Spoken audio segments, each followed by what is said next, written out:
ঘটা করে আদিবাসী উৎসব পালন করছে তৃণমূল সরকার। সেই রাজ্যেই বারবার আক্রান্ত আদিবাসীরা। মুর্শিদাবাদে আদিবাসী নেত্রীকে অপমানের অভিযোগ আগেই উঠেছে, এবার বীরভূমের আদিবাসীকে মারধরের অভিযোগ তৃণমূল নেতার বিরুদ্ধে।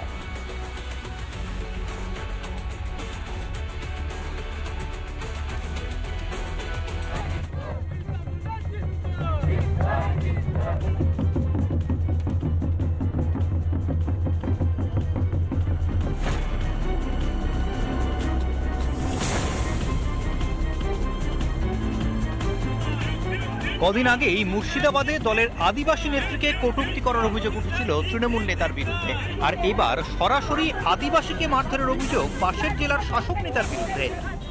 আমাদের সাঁওতালি ভাষায় গালাগালি করেছে, সাঁওতাল বলেছে, মাতাল বলেছে, নিচু জাত বলেছে, অনেক রকমের অত্যাচার করেছে।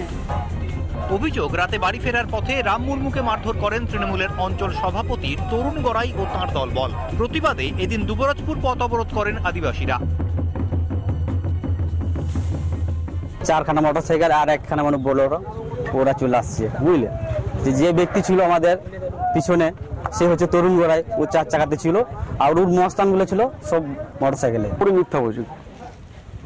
হামলা হয়ে থাকলে নিশ্চয়ই পুলিশ প্রশাসন আছে, নিশ্চয়ই জানানো উচিত। তাদের মতো হয়তো কিভাবে দাবি জানাচ্ছে, মিথ্যা অভিযোগ হোক, কেউ কারো প্ররোচনাতে হোক আমাকে বদনাম বা কলুষিত করার চেষ্টা করছে।